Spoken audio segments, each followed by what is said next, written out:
So, move out the way, buckle up. Daddy Adderson's got something to tell you about the way you should be playing about D&D. I'm joking, by the way. I heard Jenny laughing in the background at that. Daddy Addy. Daddy Addy.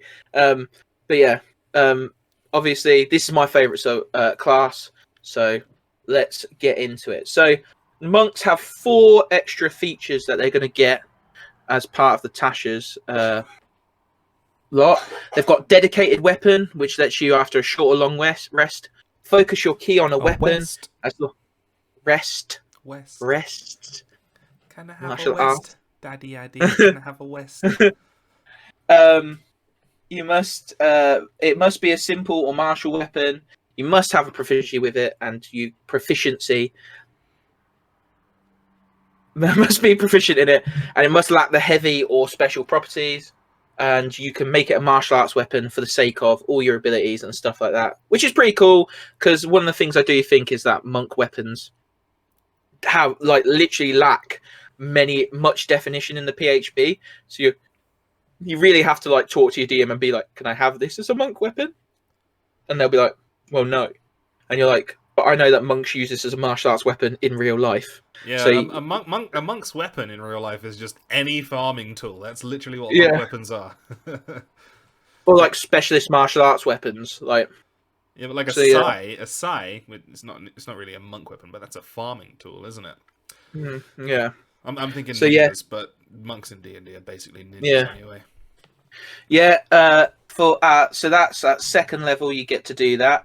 At 3rd level you get key fueled attack, so whenever you spend 1 key point or more as part of your action, so this is for your elementals, your shadow monks, sometimes your sun souls, every time you spend a key point as part of your action, you can make a bonus attack action, which I can understand because especially with the way of the elemental monk, it's really hard work. It's really hard going, casting spells. That is the one part of the monk that I will say is pretty shit.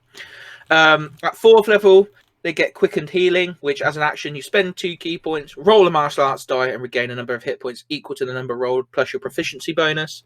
So, trying to get that glass cannonness off monks, because there's pretty much 2 ways you play monks. You either play off tank, so you're the guy or girl who everybody's trying to hit because you've got Step of the Wind and Patient Defense, or you just go and try and do as much damage as you can with Flurry of Blows. So this could be helpful. I'm not sure how I feel about it, though. I think one of the cool things about monks is their ability to put out damage, but their survivability being low. So you have to be impressive, you have to be tactical, which I think matches martial arts style. And we were saying about the Way of Mercy, the fact that they've brought in a monk subclass in a minute that we're going to talk about that has healing. It seems very weird to give all monks a healing tool, if that makes sense. I don't think every class or every subclass needs healing. I don't know. I think healing needs to be a niche for specific classes, cleric, druid, etc., etc. Not just give it to everybody. I think one of the things about this, though, is that you can only heal yourself with it. It's not like you can do it to everybody. So yeah, that's true. And you can't use it to pick yourself up if you've been knocked unconscious. So yeah, it's not the end of the world. No. Then the last one is the 5th level ability, Focused Aim.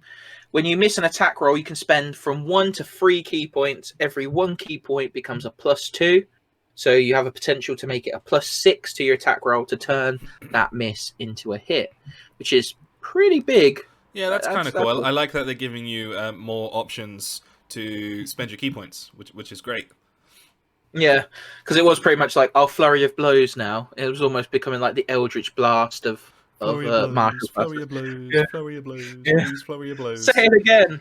All right, we've got a monastic tradition, haven't monastic traditions, and yeah. the artwork for this is just insane. Artwork for this is cool. Yeah, to quote Tasha herself, Plague Doctor. Some looks never go out of style. So there is our Way of He's Mercy. got the mask, he's got the dreads, he looks like a badass. Yeah, so... Alright, tell us about it. So the way of mercy monks are basically, to paraphrase, they're people who learn to manipulate their ki and manipulate other people's life force, and they can go one of two ways. They can either be the healer, like the mystic healer of a village, or they're that guy who will put you out of your misery out of mercy. They will straight up kill you because it's better than like the alternative. So they're seen as like these either beautiful, like, oh, you guys are great because you're healing us and you're such good souls, or they're seen as like these, like witch doctor, almost, shaman yeah, kind of guys. yeah, like we'll put you down if we need to, because it does say something about the fact that they talk about like reality rather than idealism. So if they are like, yo, we can't heal this person, it's better if they die. Yeah, They're I'm gonna do getting it. like Papa Shango, Yeah, shades of Papa Shango from this, which is kind of cool. And I said this in the last bunch of videos, but you can quite clearly tell where a lot of the influences for these subclasses come from. And this guy is obviously influenced by voodoo and shamanism and Papa Shango himself. Love it. yeah, and they do say this is the more religious. This isn't your Eastern like from fighter monk. This is your Western like This is straight from Haiti. You yeah, know, the voodoo's going down on you. Anyway, yeah. what are the features? What we got for this one? So third level is Implements of Mercy. So you gain proficiency in Insight and Medicine skills, and the Herbalism kit, and you also get this cool special mask that you can either roll for, or they give you. So they give you this lovely flavor tool. You determine its appearance or generate it randomly. So basically, these monks always wear these masks when they're doing their job. Like as soon as you see the mask go on, either someone's got to die or shit's getting real and somebody needs healing. So the mask appearances are obviously for death a raven. One is just blank and white and flat. 3 is a crying visage. 4 is a laughing visage. 5 is a skull, and 6 is a butterfly. So but that's just from the table. I'm sure if you talk to your DM, they'd be cool to like make the mask whatever you want as long as it made sense. So yeah, I like that as a tool. Like, I'd give it a go. That also comes with Hands of Healing, so you can spend 1 key point to touch a creature and restore a number of hit points equal to a roll of your martial arts die plus your wisdom modifier.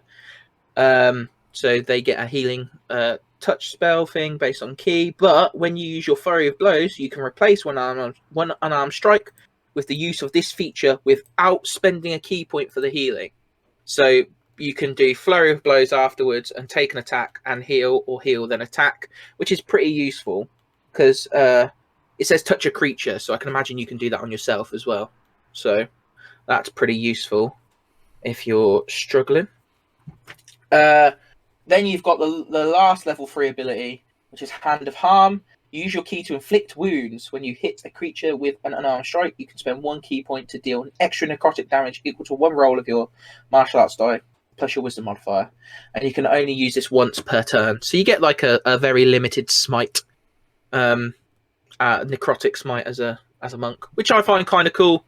What are you thinking so far? That's a lot of things to get at level 3, and I know some people do say that the monks get a lot very early, and it kind of peters out quite quickly as you get to high levels. What are you thinking? Seems kind of cool. I really like it. Yeah, I've never really. I wouldn't say I'm not a fan of the monk. I've just never really played one. I've never really felt the vibe, but I'm really enjoying this way of mercy, and I'm really enjoying the voodoo kind of vibes around it. So this makes me really want to play one. I feel like this could. I feel as if this could also fit into Feros. Like you could put this in Feros. Like have these like guys who come around and like do the healing. Basically like an oracle kind of person, but a healing oracle rather than a future telling oracle. Yeah, like have the toga on and like put the mask on. It'll be cool. At level 6, they get Physician's Touch, which you can administer even greater cures with a touch, and if you feel necessary, you can use your knowledge to cause harm. So when you use Hands of Healing on a creature, you can also end one disease or one of the following conditions, which is blinded, deafened, paralyzed is a big one, poisoned or stunned is a big one as well. So you could end some effects on people, almost like a lay on hands. And then when you use Hands of Harm on a creature, you can subject that creature to the poison condition until the end of your next turn. So it's almost like another stunning strike, but instead of stun, you poison instead. That's pretty cool. Yeah, I like that.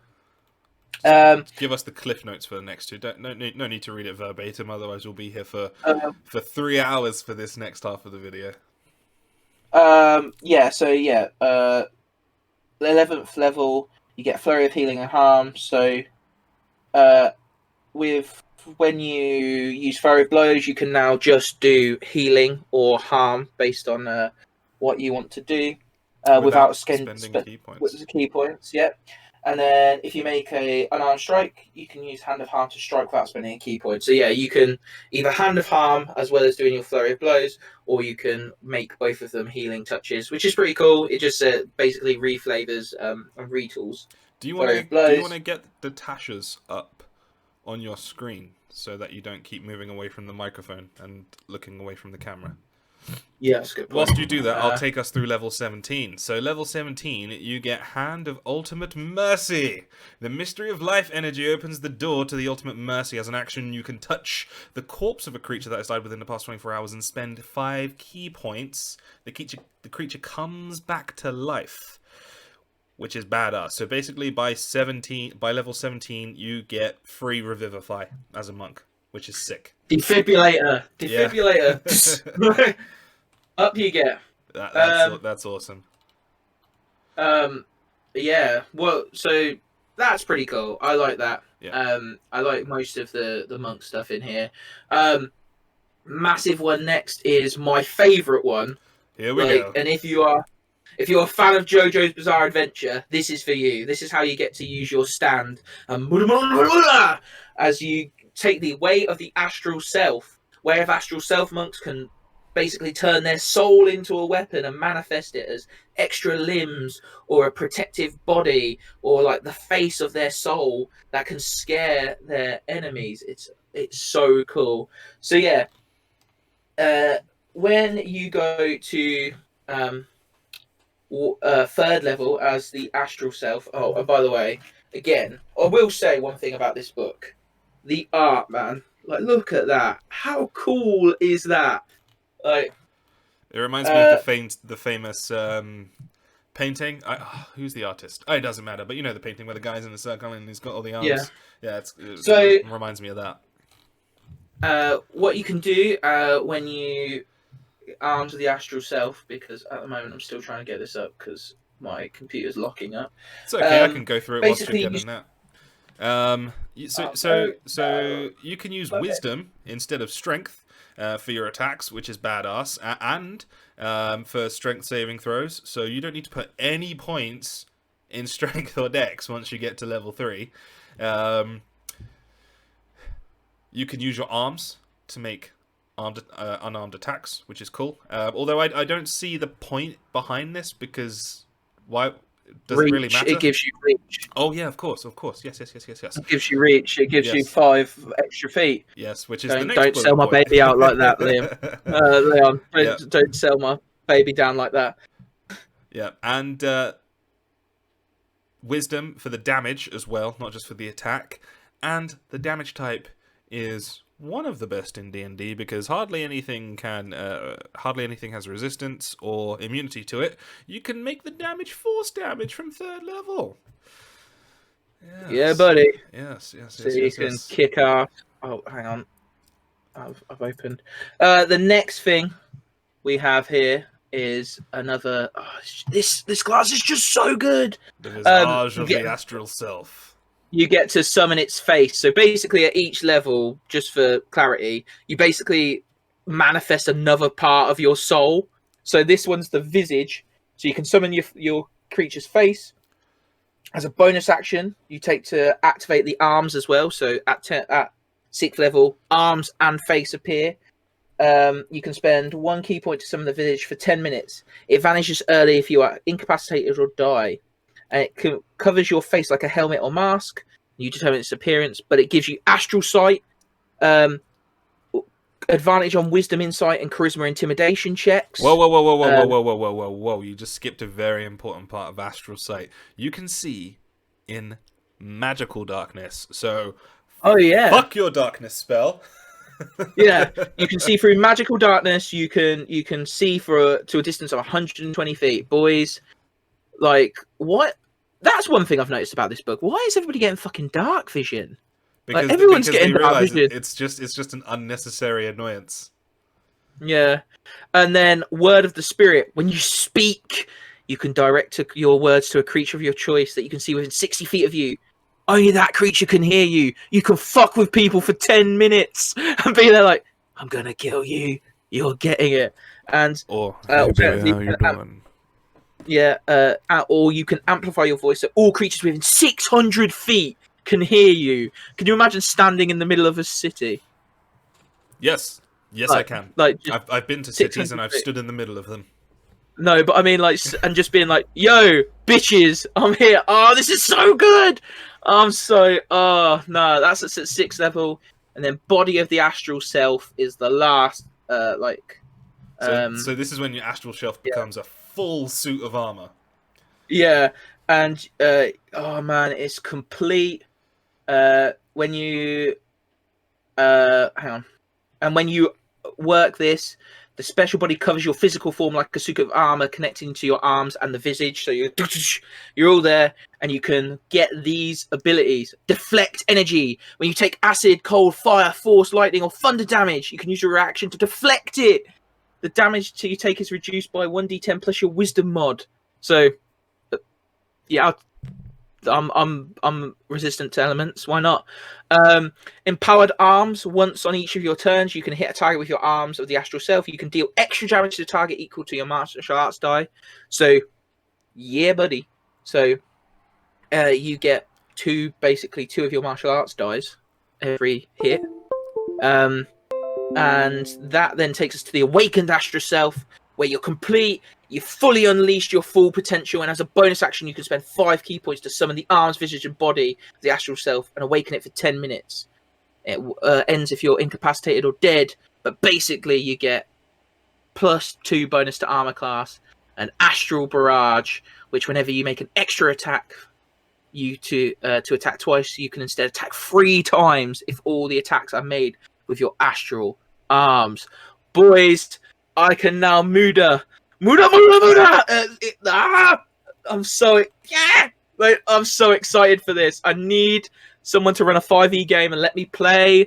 Get me out of the DM chair and let me play. I want to be a character from JoJo's Bizarre Adventure. Like, what do you think, Leon?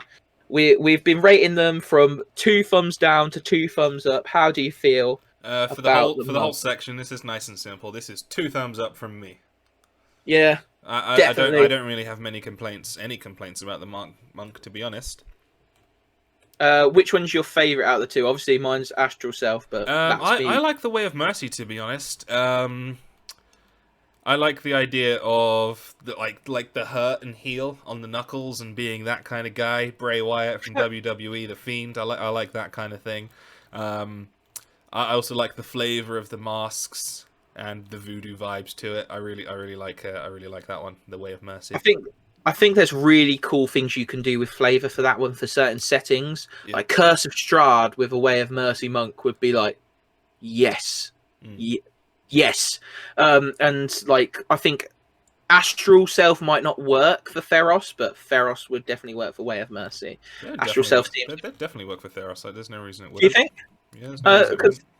Sometimes I think that Theros has like some cool stuff that it can do, but there are other things where you're a bit like, oh, that seems a bit out there for Theros because of the Greek mythology aspect. But okay, if you think you've run it more than me, so I trust you.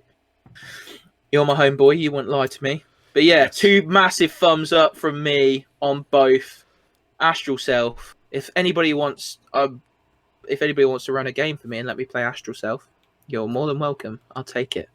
Hint, hint. Hint, hint.